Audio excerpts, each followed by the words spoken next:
Thank you very much, Tara. My name is Pratima Pandey, and I'm Chief Counsel with the Office of Youth and Community Restoration, California Health and Human Services. Before we begin, I want to say that we have a terrible, devastating fire going on in the LA region. And for those of you who have friends, family, and loved ones that are impacted by the fire, our heart goes out to you. I'm going to, in the chat, post a link for you to feel free to review resources that the state of California continues to update on this webpage. And I thank you for taking the time to join us this afternoon.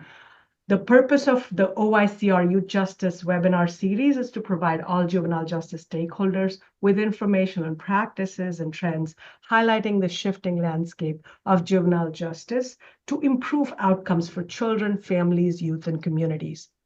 We hold these educational opportunities on the first Monday of each month at noon. In the new year, I thank you for joining, and we hope to see you in all our future webinars as well.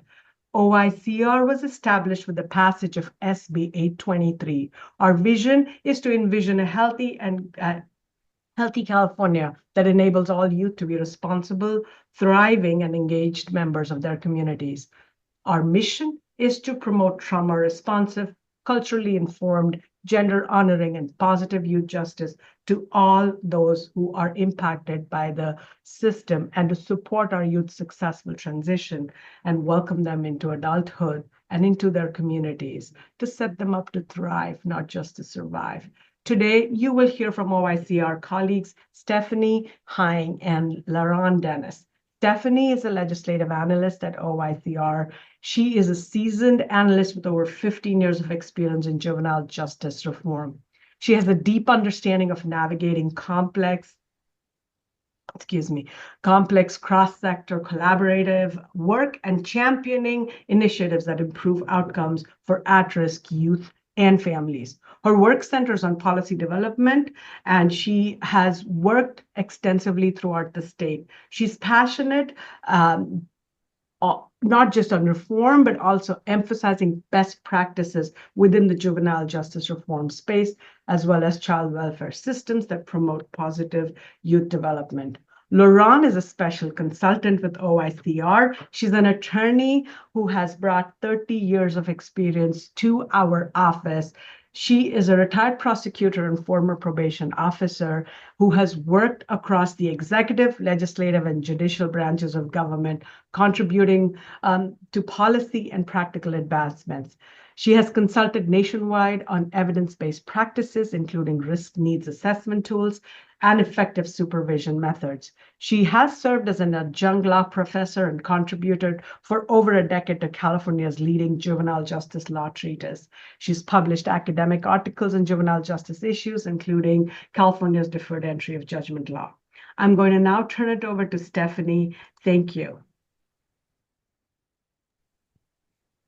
Thank you, Pratima. Good afternoon, everyone, and thank you for joining our session. In 2024, lawmakers introduced over 2,000 bills during the second year of the legislative session, with approximately 1,200 of those bills becoming law. Today, I will focus on 13 key pieces of legislation that is shaping the future of our juvenile justice system, ensuring that we meet the needs of our youth.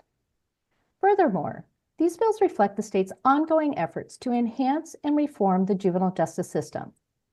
With an emphasis on rehabilitation, these efforts aim to provide vital supports that empowers our youth and fosters reintegration into their communities.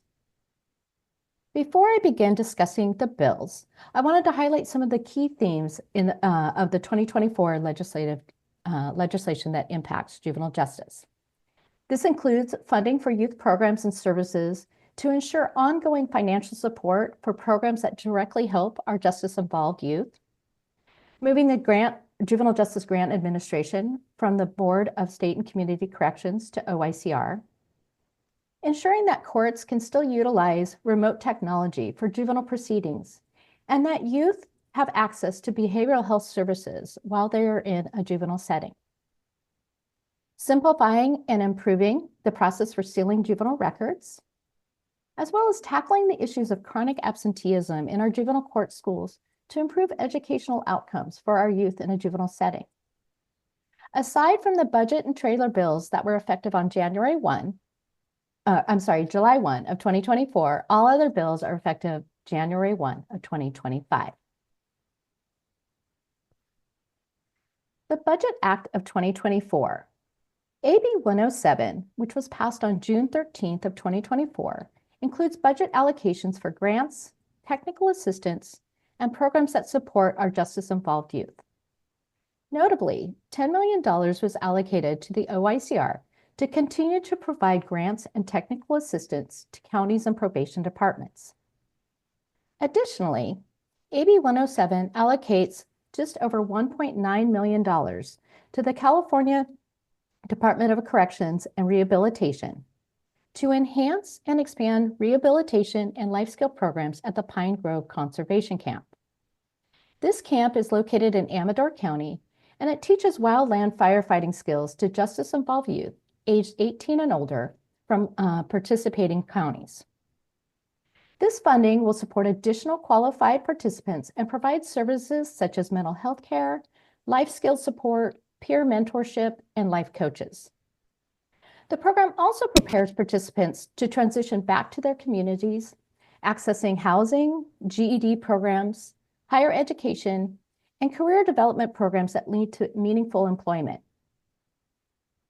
$11.3 million was allocated to the California State Universities to support the ongoing implementation of Project Rebound.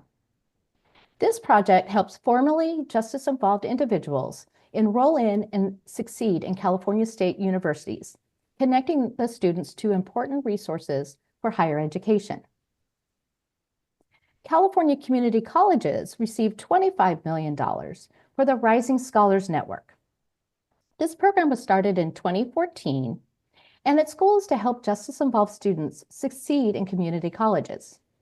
The initiative provides for college programs both in juvenile facilities and on college campuses, and helps to create a clear path for youth impacted by the juvenile justice system to attend college and obtain degrees, certificates that enhance their workforce skills, or facilitate transfers to a four-year institution.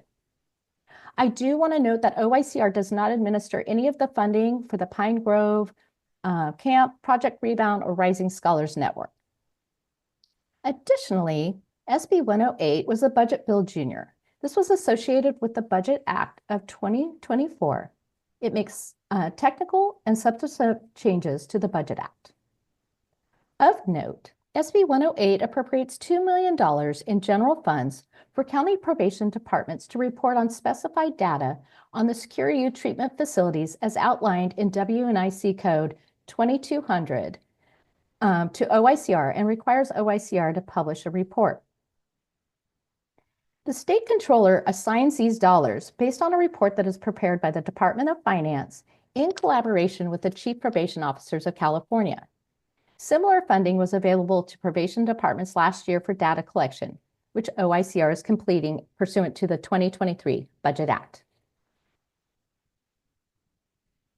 Assembly Bill 169 is the Public Safety Juvenile Justice Trailer Bill. This bill contains the necessary changes to implement provisions adopted as part of the Budget Act of 2024. This bill appropriates $208.8 million for the Juvenile Justice Realignment Block Grant with specified distribution methodology and provides for an appropriation for the same in the 2025-26 fiscal year and each year thereafter. It also requires the governor and the legislature to work with stakeholders to establish a distribution methodology going forward to improve outcomes for our youth. The bill also implements the statutory requirements in WNIC Code 2200, shifting the administrative functions of juvenile justice grants from the Board of State and Community Corrections to OYCR. This includes the Juvenile Justice Crime Prevention Act and the Youth Offender Block Grant, as well as the Juvenile Reentry Grant. Additionally, the Juvenile Justice and Delinquency Prevention Act is the federal statute that establishes Title II grant program.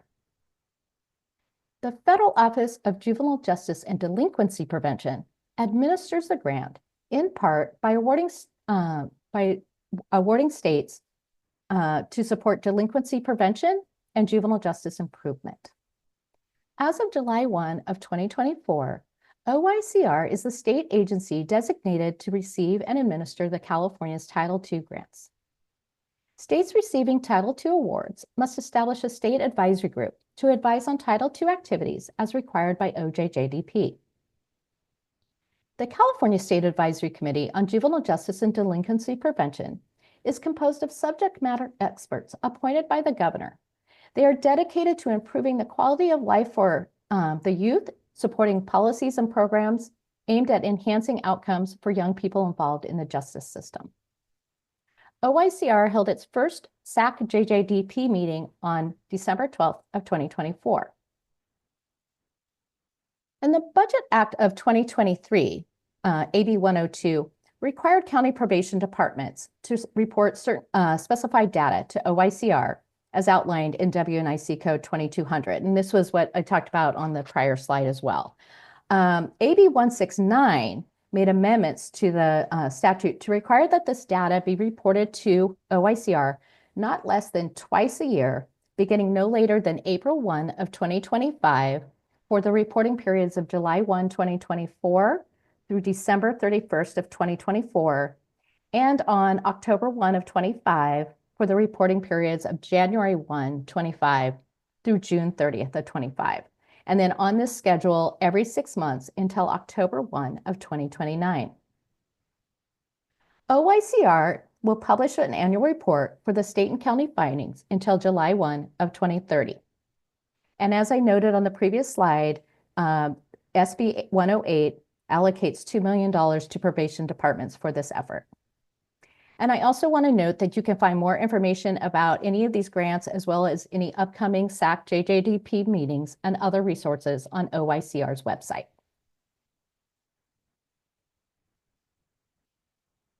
AB 170 is a trailer bill that included necessary provisions to implement the Budget Act as it relates to courts.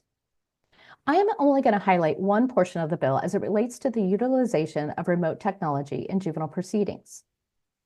To provide a little bit of background, during COVID, many courts moved to remote proceedings, which allowed them to process cases while still complying with state and local health and safety orders.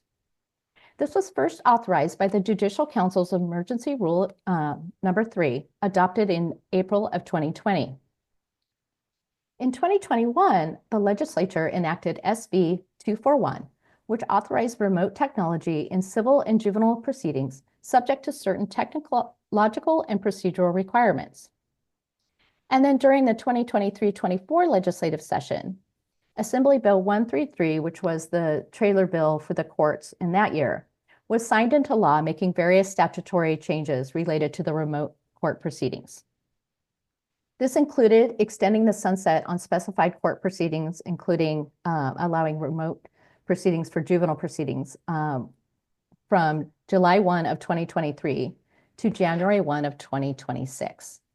It also required the Judicial Council to adopt and implement minimum standards for court technology and requires the Judicial Council to report to the legislature. Assembly Bill 170 extends this sunset date from January 1 of 2026 to January 1 of 2027 to allow courts to continue to use remote technology in specified civil and criminal proceedings, including juvenile proceedings as outlined in WNIC Code 679.5.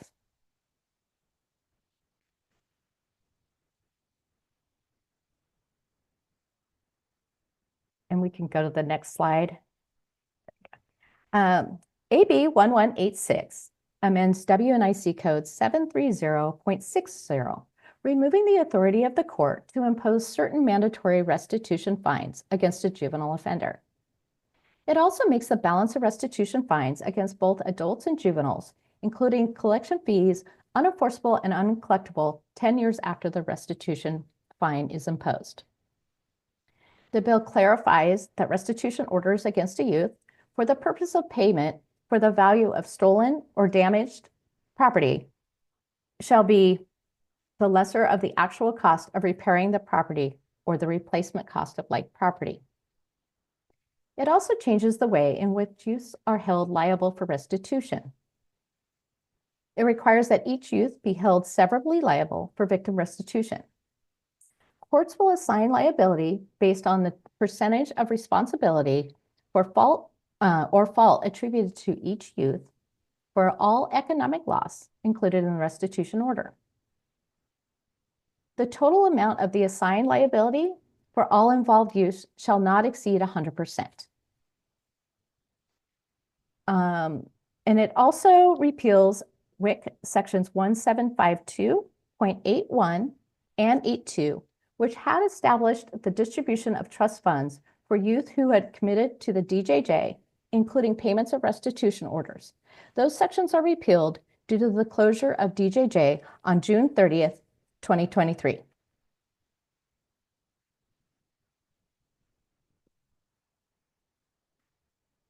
Assembly Bill 1810 requires that menstrual products be readily available without a youth in a juvenile facility having to request them. The bill's author, Assemblymember Isaac Bryan, noted, quote, AB 1810 will bring our state closer to the menstrual health equity by requiring that menstrual products are free and readily available for people who need them without the need to request from correctional officers.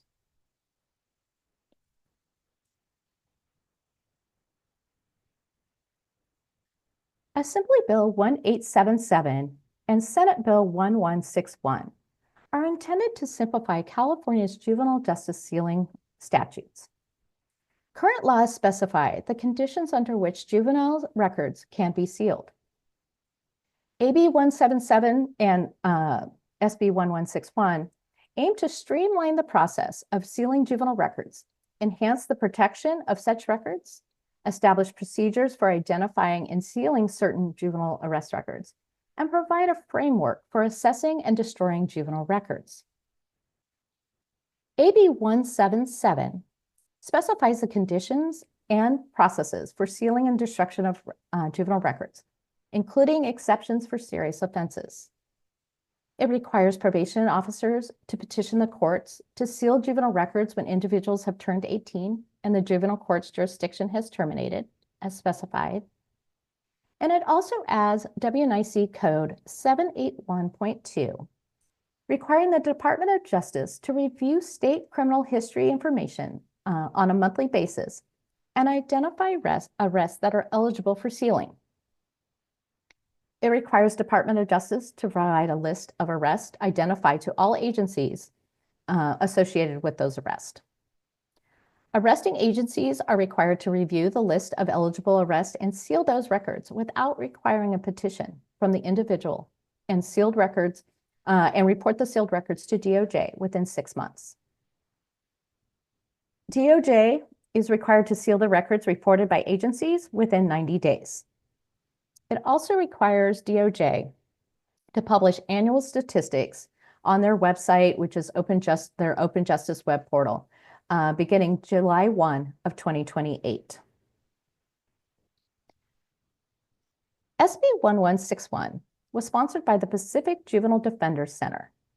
This bill modifies the procedures and criteria for sealing juvenile case files, and it streamlines the processes to make it more efficient. This helps to move juveniles move forward without the burden of past legal issues. The bill amends several sections of WNIC Code 11 to be exact, as well as 851.7 of the Penal Code. According to the author, Senator Josh Becker, this bill, the governing WNIC codes governing juvenile justice, has not been updated to reflect the technological advances or process changes. This lack of updates has created lengthy processes in juvenile court and a breakdown in communication, which has negatively impacted the youth in the system. He goes on to say that this bill helps to ultimately streamline both access and sealing opportunities for eligible youth in our juvenile justice system.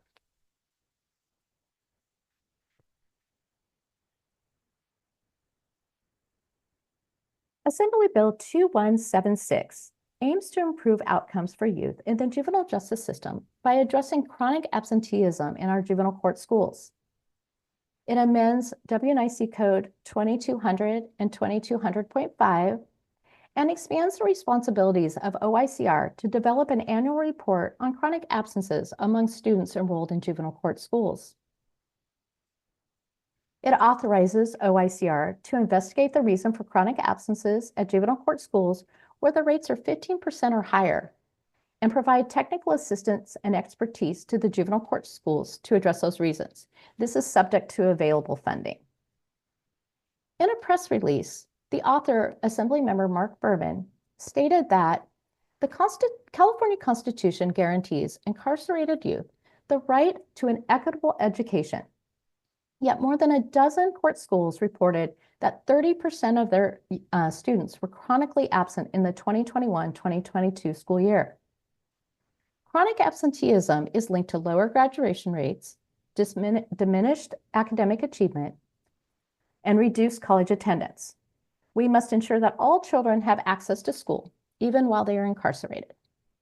And I do also want to note that OYCR has already started the awareness campaign related to this new statute and is approaching this as an opportunity for partnership.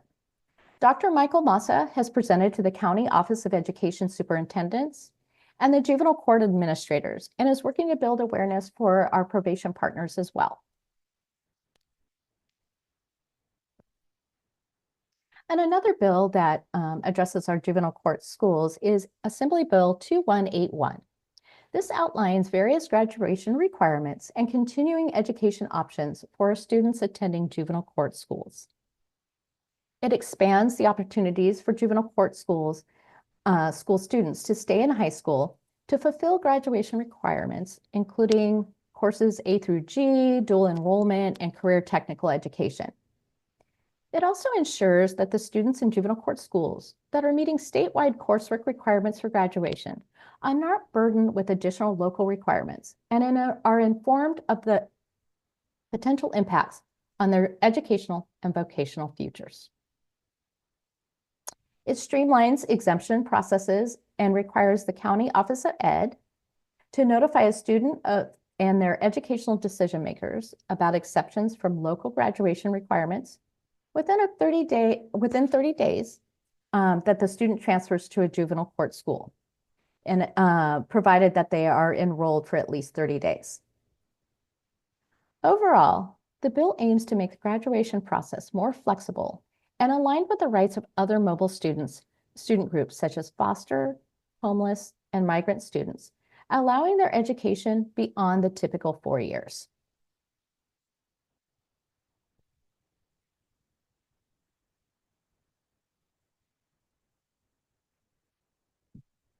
Assembly Bill 2531 adds the definition of in-custody deaths as used in federal law to state statute, requiring agencies to post on their website when an in-custody death occurs, and clarifies that these postings do apply to juveniles as well. An in-custody death also includes deaths that occur in medical facilities while in law enforcement custody.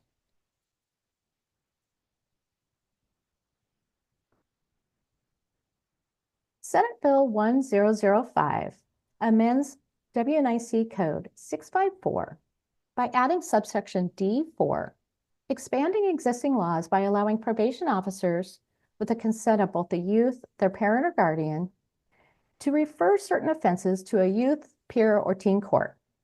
These courts may be established and maintained by the probation officer, a community-based organization, Indian tribe, tribal court, or private or public agency.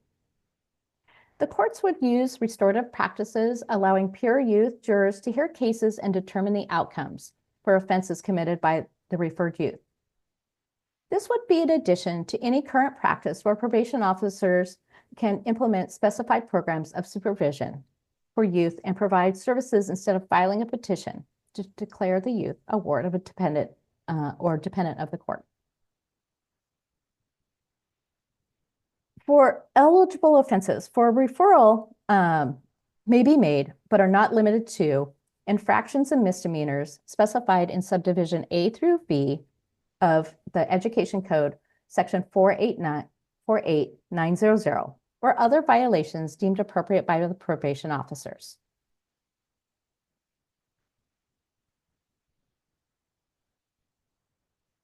Passed in 2022 and effective as of January 1 of 2023, the Youth Bill of Rights ensures a comprehensive framework of rights for individuals in juvenile facilities within California. Under this law, young people are guaranteed timely access to medical, reproductive, dental, vision, and mental health services, all provided by qualified professionals consistent with the standard of care. Senate Bill 1353 amended subsection D of WNIC Code 224.71 to add the right to receive adequate, appropriate, and timely behavioral health services to the list of healthcare services that a youth confined in a juvenile facility has the right to receive. According to the author, Senator Aisha Wahab, mental and behavioral health amongst our youth continues to be a high priority, and we must make it a priority for our youth whom the state of California is responsible for. Data shows that juvenile justice-involved youth have a higher prevalence of trauma and adverse childhood experiences than their peers. Diagnosis often includes behavioral disorders, substance use disorders, anxiety disorders, ADHD, and mood disorders. So it is important to distinguish that the youth have the right to behavioral health services as well as mental health services. Senate Bill 1484 clarifies current law to limit the juvenile court's jurisdiction when it comes to youth under the age of 12 who have allegedly committed nonviolent offenses, even in the context of informal and expedited proceedings. The bill would modify the ages that a person must fall under the jurisdiction of informal juvenile court, traffic court, and expedited youth accountability programs between the ages of 12 and 17. According to the author, Senator Smallwood Cuervis, the bill clarifies and strengthens the intent of Senate Bill 439 from the statutes of 2018 by ensuring that youth under the age of 12 are not subject to juvenile court jurisdiction, even in informal and juvenile court, traffic court, or the expedited accountability program for nonviolent offenses. While SB 439 limited court involvement for children under 12, it did not specifically amend the WNIC sections that establish informal or expedited procedures for adjudicating youth. SB 484 specifically amends sections WNIC Code 256, 257, 660.5 to close this gap, ensuring that young people are protected from the negative impacts of the justice system involvement and are guided through alternative child serving systems to promote their well-being. And I included some other bills of interest that might be of interest to you or your stakeholders. Assembly Bill 1252 creates the Office of Gun Violence Prevention within the Department of Justice. The office would have several key responsibilities, including advising the Attorney General on matters related to gun violence prevention. This includes assessing the effectiveness of current gun violence prevention laws and programs. It would also consult with various stakeholders to gather input and ensure that comprehensive approaches to address gun violence. It requires DOJ to publish a report by July 1 of 2026 on strategies to reduce gun violence, including recommendations on new legislation, improvements to existing laws, and their implementation. This report would go to the legislative committees as well as the governor's office within 16 days of completing the report. Additional information about the Office of Gun Violence Prevention, including any federal or state funding opportunities, can be found on the Attorney General's website. And then AB 1282 requires the Department of Health in consultation with the Mental Health Services Oversight and Accountability Commission to report on specified policy committees by December 1 of 2026 on a statewide strategy to address mental health risk associated with the use of social media with our children and youth. The report shall include an evaluation of how social media by children and how it affects their mental health, including whether it's negative, positive, or neutral. Suggestions to improve strategies for enhancing resiliency among our children and youth, and to strengthen California's mental health services concerning social media use.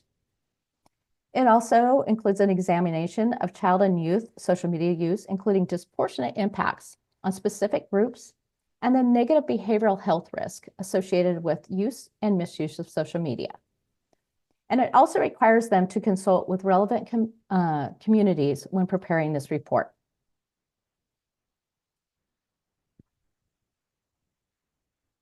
I did include a couple of notable vetoes from the governor from this last session.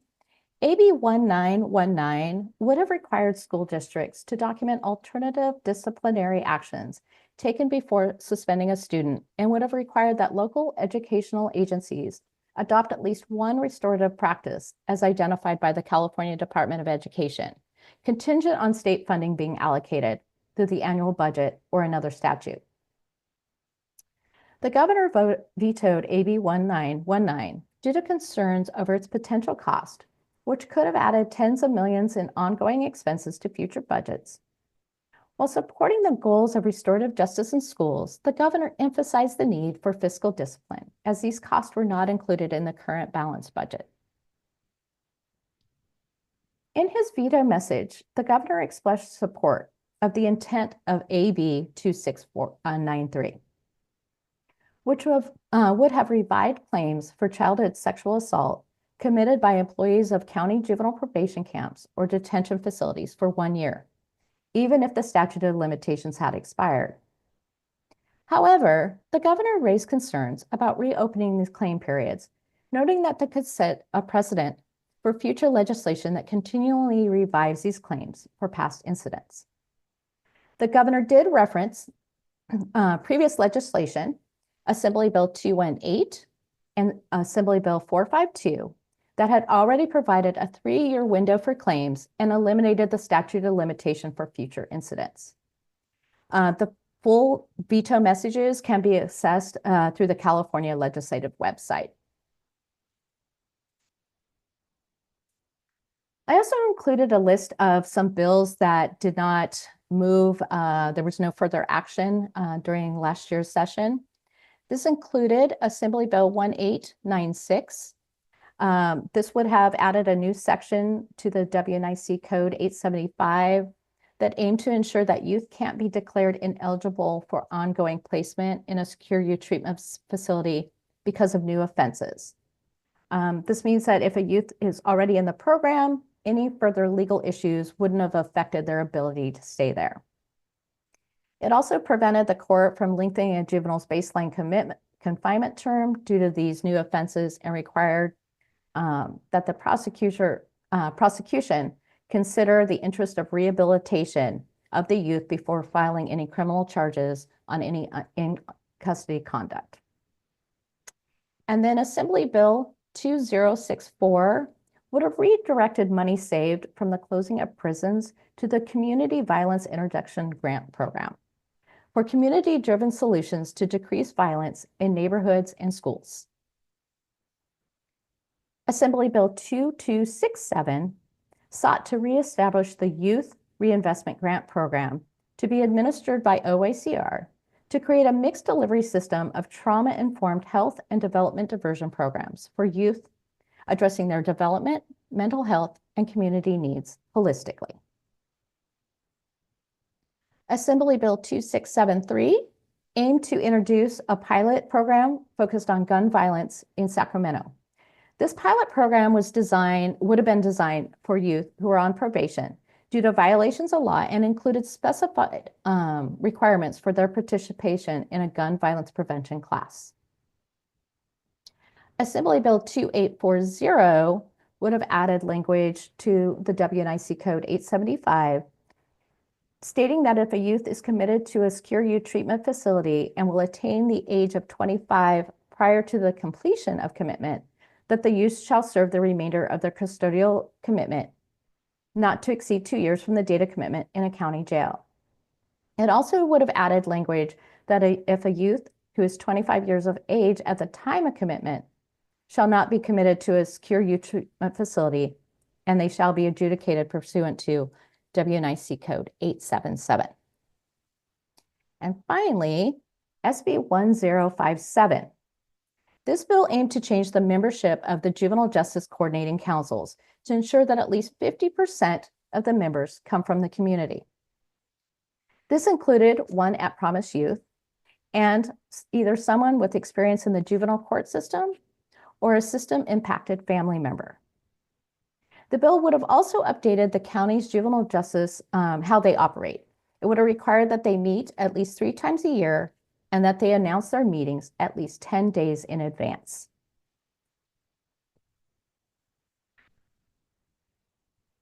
I included a calendar just through April for the legislative calendar. As you can see, the legislature just reconvened on January 6th. The governor recently published his budget bill on January 10th. January 24th is the last day to submit bill requests to the Office of Legislative Counsel. And February 21st is the last day for bills to be introduced. You can go to either the Senate or Assembly's website to get more detailed information on their calendars. And then before I take any questions, I just want to state that the legislation I reviewed today underscores a strong commitment in our state to provide comprehensive rehabilitative services and programs that support our youth instead of relying on punitive measures that often fail to address root causes. As a result, we are laying a strong foundation that fosters more effective and compassionate approaches to support our youth and ensure that they are receiving the guidance and resources that they need to thrive. Our understanding of adolescent brain development deepens, recognizing the unique cognitive and emotional challenges that our youth face. And as we become more aware of the profound impacts that trauma has on our youth, the system is thoughtfully adapting to better meet the needs of our youth. By investing in their growth and healing, we are not just impacting individual lives, we are nurturing stronger, more resilient communities for generations to come. Thank you for your attention, and I look forward to answering any questions if there are any. I can't see if there are any questions. None yet in the chat, but you all are Okay. welcome to chat or raise your hand before we move to our next segment. One question in the chat, Stephanie, about whether there's anything happening right now, if OYCR is doing anything to oversee rising scholars implementation specifically, especially in LA County. Not that I am aware of, but I can check on that. I know Dr. Massa and our other my other colleagues are very involved in all of that, so I can check on that and find out. Thanks for that, Stephanie. Another question is whether or not there's funding that you know of associated with the ceiling requirements to account for processing the additional requests. Not that I am aware of, but again, that's something I could check on, but there was nothing that I read in the bill on that. And if there's nothing else, I will go ahead and turn it over to LaRon to provide her legal updates. And thank you, everyone. I really appreciate you taking your time today. Thanks. Okay, well, hi, everybody.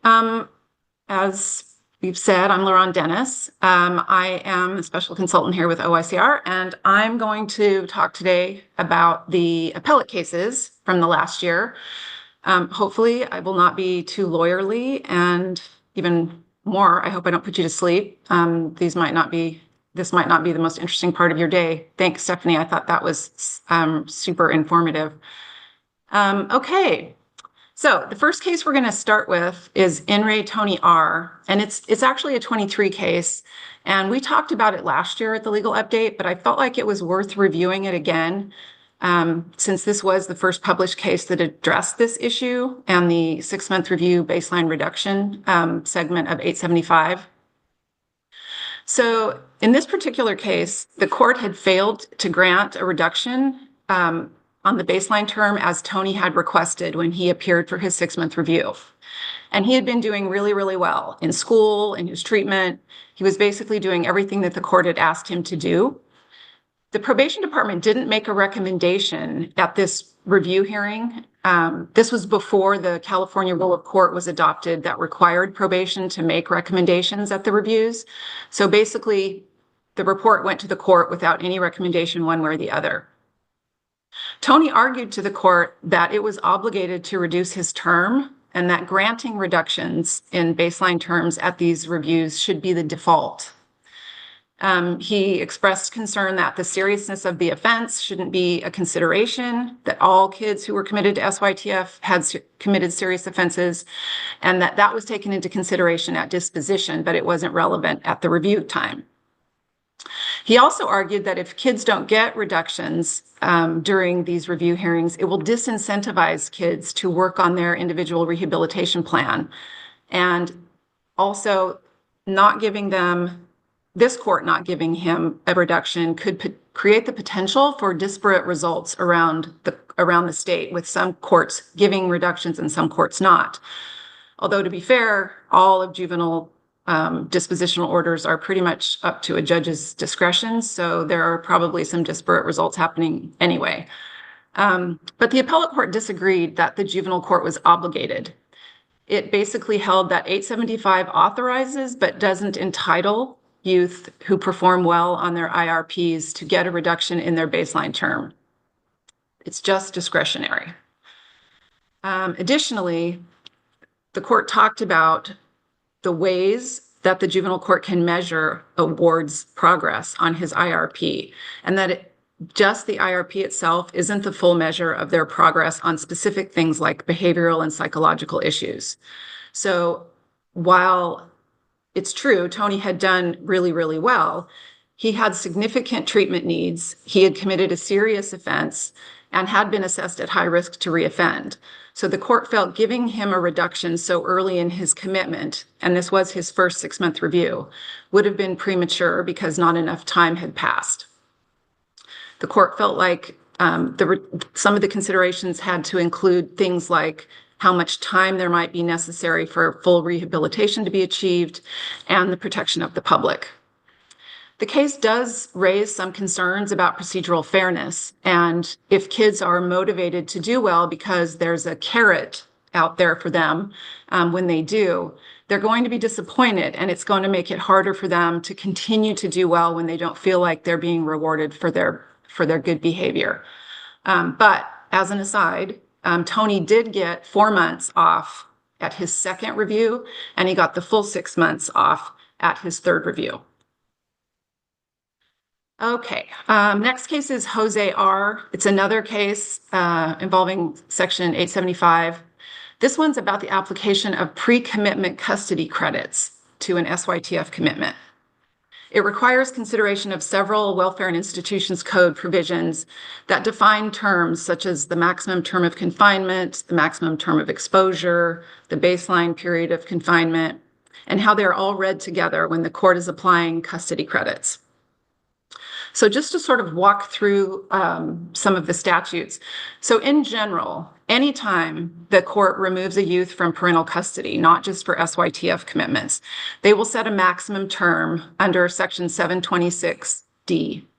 They set the maximum term of imprisonment or the maximum exposure term as the middle term of the triad. And the triad, we mean that adult sentencing triad, for example, 2, 4, or 6 years is a triad. Under 726, the maximum term of exposure can never be more than that middle term.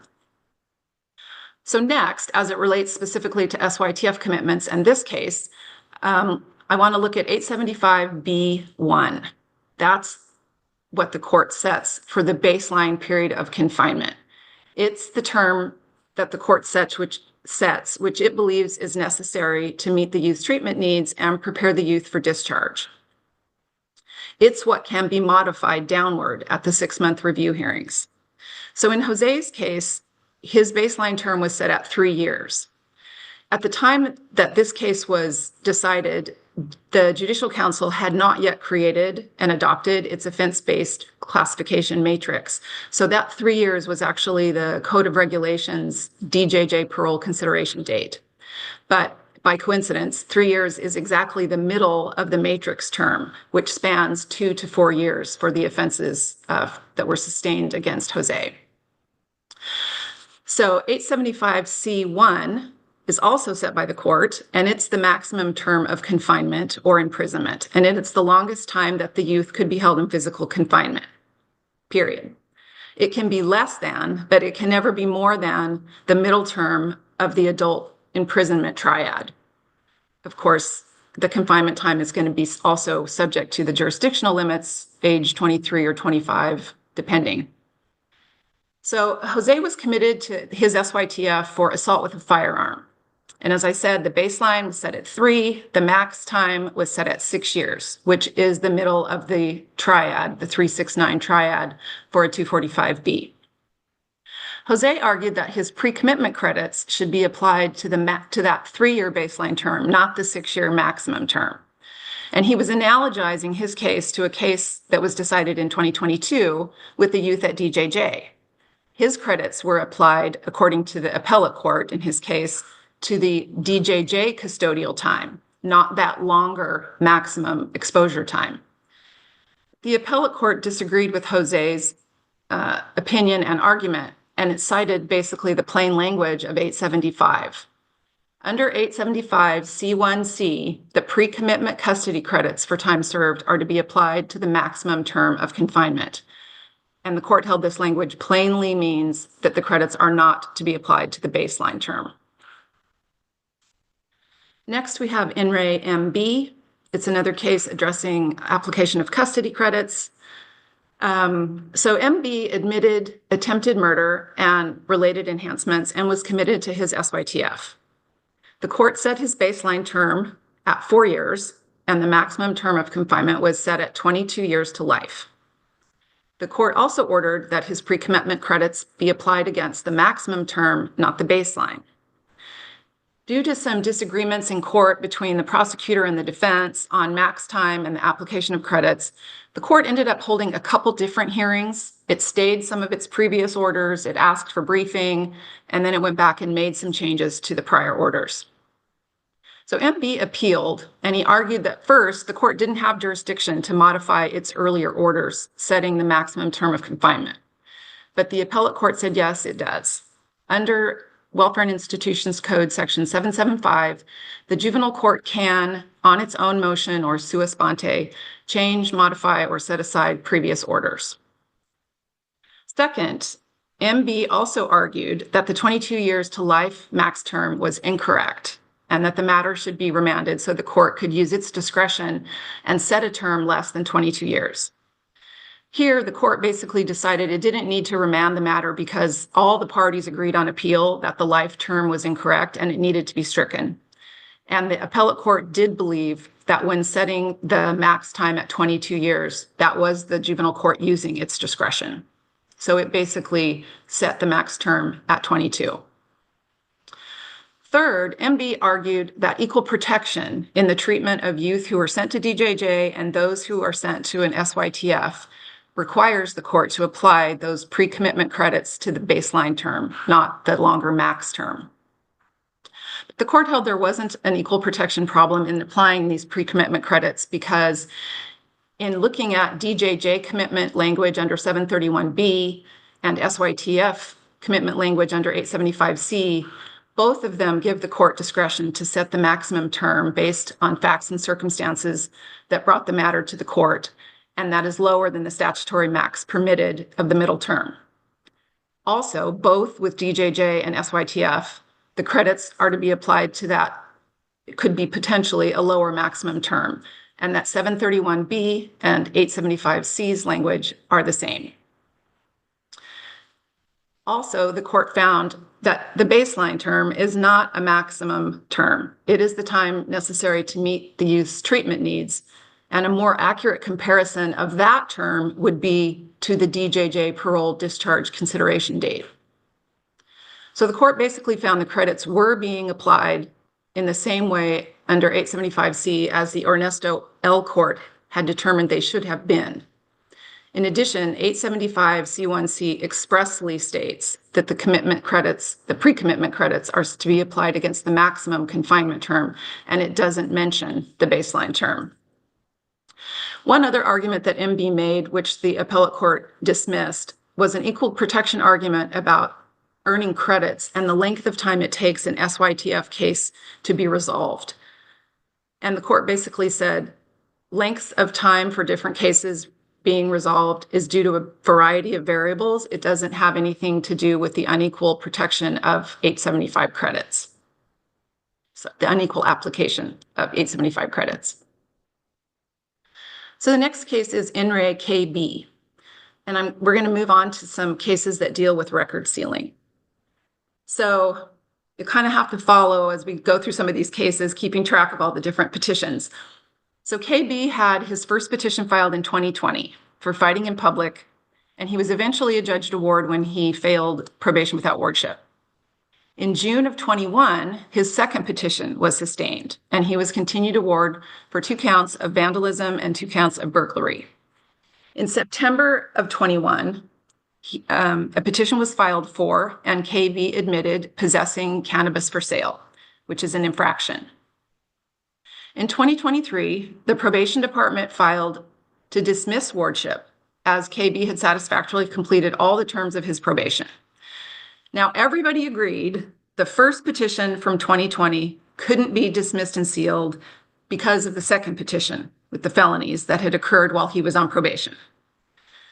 And based upon the juvenile court's reading of 786, it declined to seal the second petition because it believed there were 3 things spelled out in the statute that would disqualify sealing: any new declaration of wardship, or a felony offense, or a misdemeanor involving moral turpitude.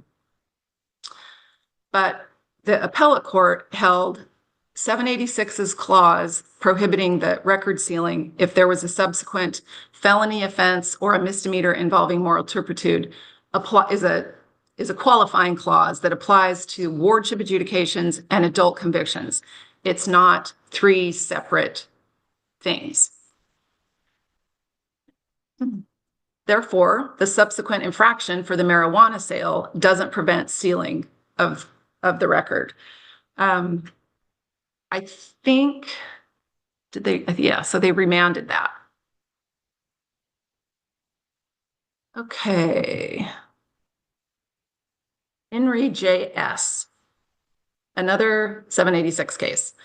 So JS is placed on probation when a petition is sustained for second-degree robbery, felony battery, and misdemeanor battery. While he's still on probation, a second petition is sustained for a misdemeanor battery. 10 months later, probation asks the court to dismiss probation, the petitions, and seal the records. But the juvenile court refuses to grant dismissal and sealing of the first petition because JS was adjudicated for the misdemeanor battery while he was on probation. But it did dismiss and seal the second petition. So as we discussed in the previous case, 786 precludes dismissal and sealing if during probation the person has a new petition sustained and a finding of wardship for a felony or a misdemeanor involving moral turpitude, or is convicted of that. And the person did not fail to substantially comply with the terms of probation. So here, the court refused to seal the first petition because of the sustained second petition, which was a misdemeanor. But the appellate court held here again, sealing is not to be precluded just because of a new adjudication. So they ended up remanding the case so that the court could decide if the sustained petition itself wasn't a reason to prevent sealing, then the court needed to decide whether or not JS had substantially complied with the terms of probation. But that new petition by itself didn't prevent his case from being dismissed and sealed. Also another sealing case, in re Brandon H. So Brandon had 3 petitions, and the court refused to dismiss and seal his first and third petition when Brandon petitioned to have his record sealed, because that second petition contained a 707B offense, which precluded it from being sealed. But for some reason, this court took the view that a second and a third or any subsequent petitions are somehow supplemental to the first petition. So kind of viewing the petitions as all being linked in some way. And the court took the position that if there was a felony on a petition, it prevented sealing all the petitions. But the plain language of 786 indicates that dismissal and sealing provisions are supposed to be applied on a petition by petition basis. And the petition should be sealed if they have satisfactorily completed probation by having no new wardships for felony or a misdemeanor involving moral turpitude, and having substantially complied with their probation conditions. Then the court has the discretion to look at any other prior petitions using the same criteria to make their sealing decision. So here, Brandon's first petition wasn't eligible for sealing because of the second petition with the felonies while he was on probation. So he didn't obviously satisfactorily complete probation on the first petition, and he also had the sustained felonies. The second one isn't eligible because it had the 707Bs. So the appellate court reversed and remanded so that the court could make a decision on that third petition. Okay, just another sealing case, but different provision. This is a case under Welfare and Institutions Code 781. So Taylor had a couple petitions in 2006 and 2007 for misdemeanor sexual battery by restraint, and then later 2 counts of forcible lewd acts on a child under 14. In 2010, after he's had multiple violations of probation, he ends up getting committed to DJJ. He gets released in 2013, his probation is terminated in 2015, and DJJ grants him an honorable discharge in 2022. So in 23, Taylor comes before the juvenile court and asks to have his petitions dismissed under Section 782, which the court did. The court can dismiss a petition under 782 if it finds the dismissal would serve the interests of justice and the welfare of the youth. Taylor then moves to seal his records under 781, but the juvenile court denies the sealing motion because the prior petition included the forcible sex offenses that made those records not eligible for sealing under 781. And so Taylor appealed. The appellate court held that dismissal under 782 doesn't make 781 unnecessary, and by itself, 782 does not erase the dismissed petition as if it never existed. While 781A provides for sealing if rehabilitation has been attained to the satisfaction of the court, and it appeared in this case that Taylor had that were true, and he got the honorable discharge from DJJ, 781A1F makes certain offenses categorically and unequivocally ineligible for sealing. In addition to that, the court did make mention of the fact that 782E, as it was recently amended in 2023, specifically says that dismissal under 782 doesn't amount to a record sealing as that's defined in 781 or 786. And so in this case, given the sexual offenses from the petition, Taylor's record couldn't be sealed under 781. Okay, totally switching gears. Talk about a case about capacity, in re KM. So Penal Code 26 requires a finding that a minor understand the wrongfulness of their conduct at the time of the offense before the case can proceed. Anyone under the age of 14 is presumed to not have the capacity to commit a crime. And the prosecution has to show by clear and convincing evidence that the youth knew the wrongfulness of their conduct at the time of the commission of the offense. So here, KM, and he was 13, was found with a knife in his backpack at school. They have a hearing, evidence is presented, The court sustains the petition, but it doesn't make an explicit finding that KM had the capacity under PC 26 to be held responsible. So the case is appealed. On appeal, the Attorney General's office argues that the court made an implicit finding of capacity, which can be done. A court cannot infer capacity based on the offense alone, but it can consider things like the preparation for the crime, how it was committed, did the minor attempt to conceal it in some really sophisticated way. So in this case, the appellate court said it did not believe that the juvenile court could have made an implied finding of capacity based upon the evidence in the record and the evidence that was presented to the juvenile court. The evidence was things, in my opinion, that actually make it seem likely he did not have the capacity. He was just 13, so he's just past being 12. He let the school officials search his backpack willingly. He told everyone that his dad had told him it was okay to have a knife. And there was no evidence that he knew it was wrong or that he had ever been in trouble for something similar. So they remanded the case so that the juvenile court could make a finding one way or the other regarding KM's capacity. Okay, now we're going to start talking a little bit about some transfer cases. The first is In re Miguel R. So this is now Miguel's second transfer hearing that this appellate case is based upon. He had been transferred once, but the matter was returned back to the juvenile court so that it could reconsider its decision in light of some amendments that had been made to 707. So now Miguel is almost 22 years old. The juvenile court holds the transfer hearing, and it finds by clear and convincing evidence that the degree of criminal sophistication, the success of previous attempts by the juvenile court at rehabilitation, and the circumstances and gravity of the offense all favored transfer. The court found that the DA didn't prove Miguel's prior delinquency history warranted transfer. He only had one other petition. And the court didn't find sufficient evidence to say that Miguel could not be rehabilitated prior to the expiration of the juvenile court's jurisdiction.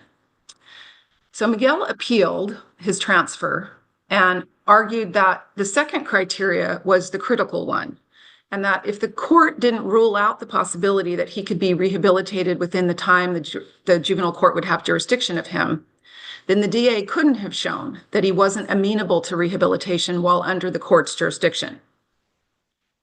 But the appellate court found that the language of 707 requires that the court evaluate the 5 criteria, and no one criteria is required to be given any more weight than any other. And that second criteria, whether the minor can be rehabilitated prior to the expiration of juvenile court jurisdiction, is not the same thing as the ultimate determination that the minor is not amenable to rehabilitation while under the jurisdiction of the juvenile court. The court explained that those are 2 different things. Rehabilitation prior to juvenile court jurisdiction expiring is an issue of only time, but the ultimate determination about amenability is a global assessment of the minor's suitability to rehabilitation within the justice system. It isn't a comparison of the time needed with the time remaining. The next case regarding transfer is In re JS. So over a 2-year period, while he's 16 and then 17 years old, JS commits multiple crimes. He ends up in court with an 18-count petition alleging murder with use of a knife. I think there were 7 robberies, 2 using a knife, 1 he inflicted great bodily injury. There was a rape charge, several other sex offenses, and a first-degree burglary. The DA files a motion for transfer. So after a hearing where there were 3 experts testifying, the court found that JS was not amenable to rehabilitation prior to the expiration of juvenile court jurisdiction and ordered the case transferred. The juvenile court had found that transfer was appropriate by clear and convincing evidence as to 4 of the 5 criteria, but not on the previous attempts at rehabilitation. And the court stated it didn't believe JS could be rehabilitated while under the juvenile court's jurisdiction, which would terminate when he turned 25, which was about 47 months.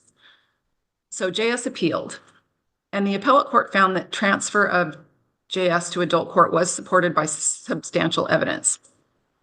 It declined to reweigh the evidence or substitute, its discretion for that of the juvenile court. But it found that the court had made that determination after considering all of the important and significant things that it needed to. It heard from 3 different experts, and there was evidence that it had considered his childhood trauma, his previous delinquency history, his behavior while in custody, educational progress, his deliberate and increasingly violent behavior, the vulnerability of the victims, among other things, and that was sufficient. Okay, this is another transfer order, but it kind of has an interesting spin on it. It's one of the few I've seen about the appeal process itself. So following a transfer hearing, the juvenile court orders Gabriel transferred to criminal court. Immediately after the ruling, the defense notifies the court that it intends to appeal, and it requests a stay of the proceedings in criminal court. The court stays the matter, but it says it wants to kind of keep on top of how the appeal process is going. So it wants to have status updates. So it comes back a couple times, and ultimately the juvenile court says, I'm going to lift the stay and I'm sending this to criminal court. And then the court orders Gabriel moved to county jail, basically saying because of his age and the lack of programming in juvenile hall for him, he'd be better off in county jail. So Gabriel files a petition for writ of mandate seeking a review of these 2 orders. So 801 is the Welfare and Institutions Code provision that deals with appealing transfers. And it requires the court to stay the proceedings upon a request from the youth. Additionally, there's a California rule of court that does the same, provides for a stay of the criminal court proceedings if the court is informed that the youth is going to appeal and requests the stay. And the only way the stay can be lifted is if it's requested by the youth. So the appellate court granted Gabriel's writ and ordered the juvenile court to vacate its order that lifted the stay and to amend its prior order to once again impose a stay on the criminal proceedings while his appeal was pending. As for the transfer to county jail, 208.5 of the Welfare and Institutions Code directs that youth whose cases have originated in juvenile court are to remain in juvenile hall until age 25 or until they're transferred to adult court to ultimately serve their adult court sentence, unless probation petitions to transfer the person and they have a hearing on it. And obviously in this case, there was no hearing, probation had not petitioned, the court just made the order. So the appellate court ordered that county jail order be vacated. And if probation wants to, they can file a petition and ask for a hearing on the issue.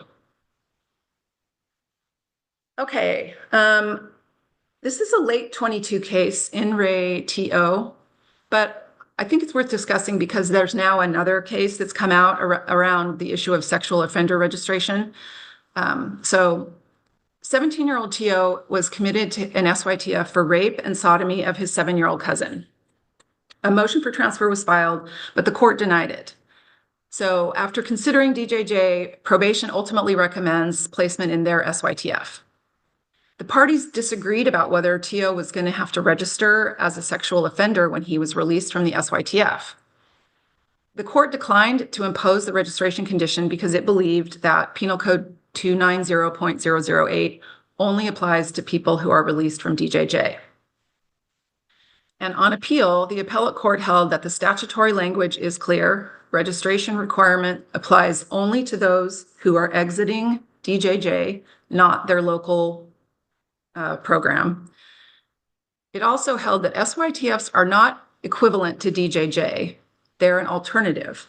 And SYTFs are not equivalent to out-of-state DJJ-like facilities.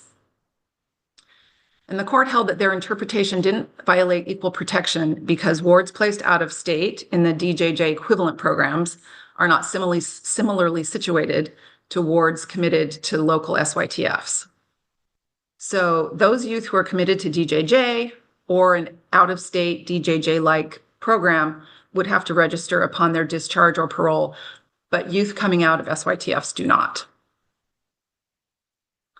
So here's the more recent case, similarly decided another equal protection argument.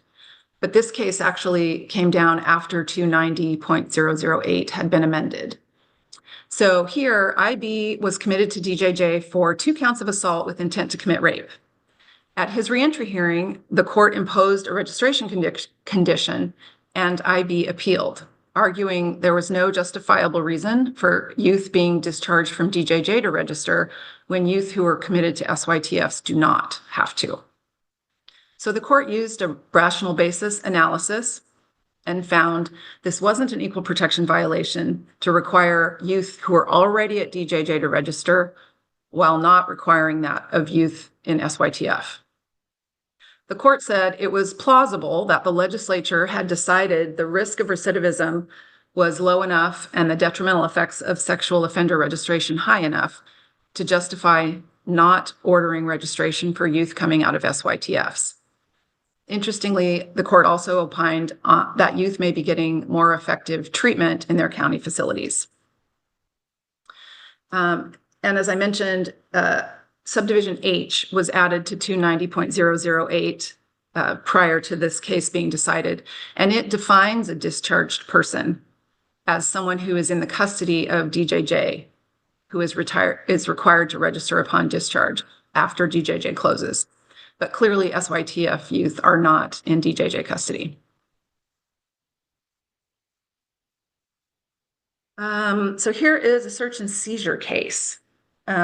It's not the crime of the century, but it is interesting and gives us the definition of what's an open container when we're talking about marijuana. So Randy's driving a car with illegally tinted windows, and he acknowledges that they are illegally tinted. The car gets stopped. He says it's not his car. He doesn't have his driver's license. He doesn't have an ID on him.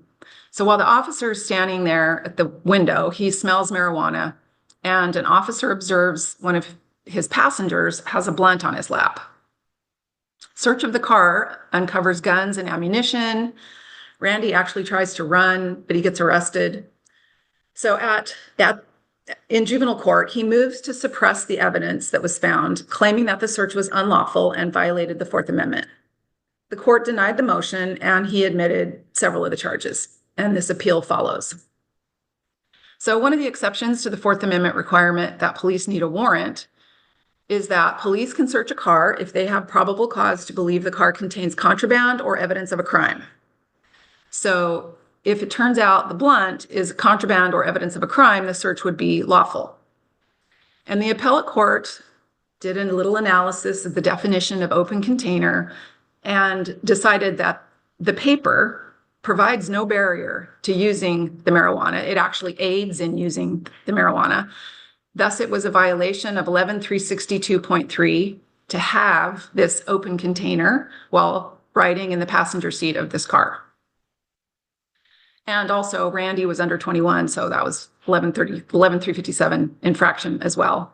So because these crimes had been committed, the officer had probable cause to search the car. So TM is a case about competency proceedings.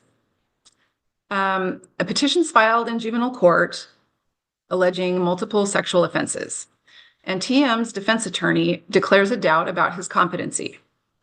The court suspends the proceedings and orders that all of TM's probation records, school records, medical, mental health records be provided to the competency evaluator that had been appointed under the county's competency protocol. But TM objected to the disclosure of his mental health records. So I've put sort of all the relevant statutes there on the slide. While there's generally a privilege that protects psychotherapist and patient communications, there is an exception to this communication privilege when the person puts their mental or emotional condition at issue. And for purposes of 709 and competency, it is usually the defense attorney who declares the doubt. And for these purposes, the defense attorney is considered to be the minor who is putting his or her emotional or mental condition at issue. And this is true because we obviously don't want people being tried or punished for crime when they're incompetent. And someone who's potentially not competent can't act in their own best interest and declare a doubt for themselves. Additionally, Evidence Code 1023 makes the psychotherapist patient privilege not applicable in a criminal defendant's sanity proceedings. And here the appellate court interpreted that provision to be the same and apply in juvenile proceedings, since Welfare and Institutions Code competency proceedings are subject to the Evidence Code.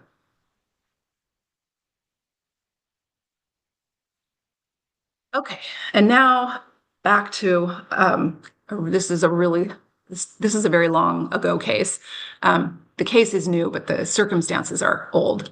So back when Mr. Sorto was a juvenile, he had been transferred from juvenile to adult court, and he was ultimately sentenced to a determinate term of 10 years plus an indeterminate term of 130 years to life for first-degree murder, second-degree murder, assault, and shooting at an occupied vehicle, along with several gang and firearm enhancements.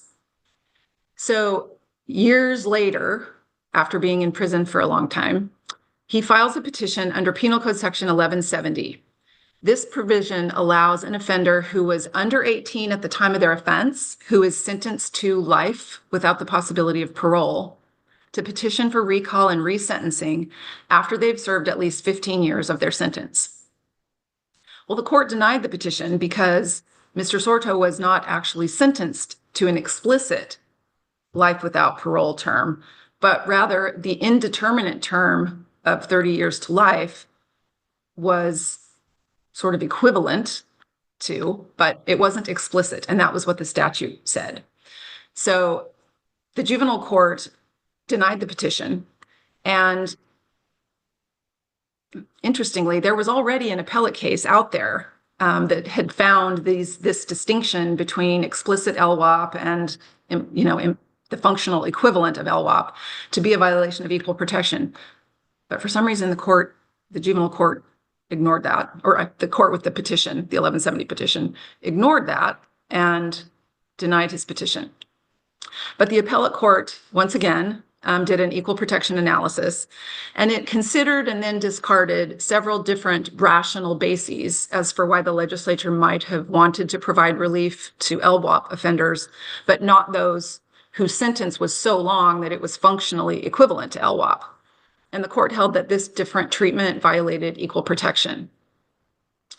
The argument was made by the Attorney General's office that Penal Code 3051 offers possible parole to those who are sentenced to 25 years to life after they've served 25 years. And so really functional LWOP doesn't exist because they have the opportunity to get parole. But the court said that that's not the same. It doesn't provide the same kind of relief, and it doesn't change that a functional LWOP sentence had been made. So it talked about some of the differences between that 351 relief and relief under 1170. 1170 can be a complete resentencing.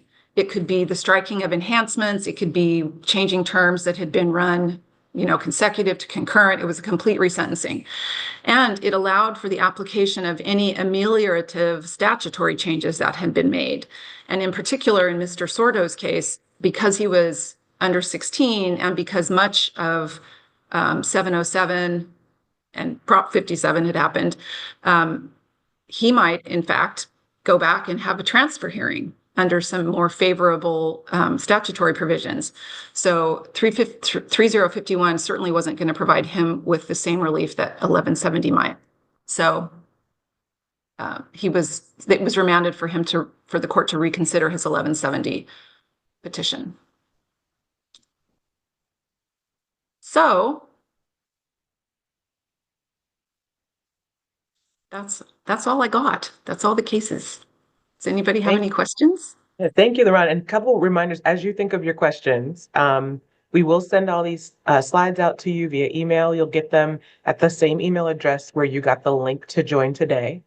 And we will also include a link to the recording once that is posted. So you'll receive both of those things this week. So as LaRon said, please do submit your questions if you have them. Some questions have already been addressed in the chat, but you are welcome to add additional. And anything that we're not able to address in full, we will follow up with you later.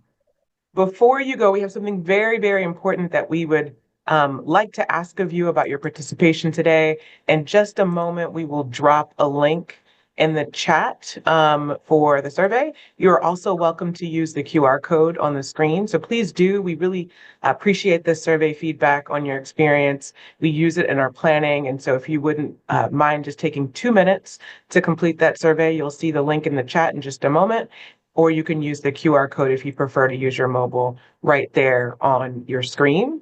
A couple other announcements before we dismiss for today. We just want to thank all of you for participating, joining, for your great questions, and especially for your engagement. And please do join me in thanking both of our speakers, both LaRon and Stephanie, for such informative and detailed presentations.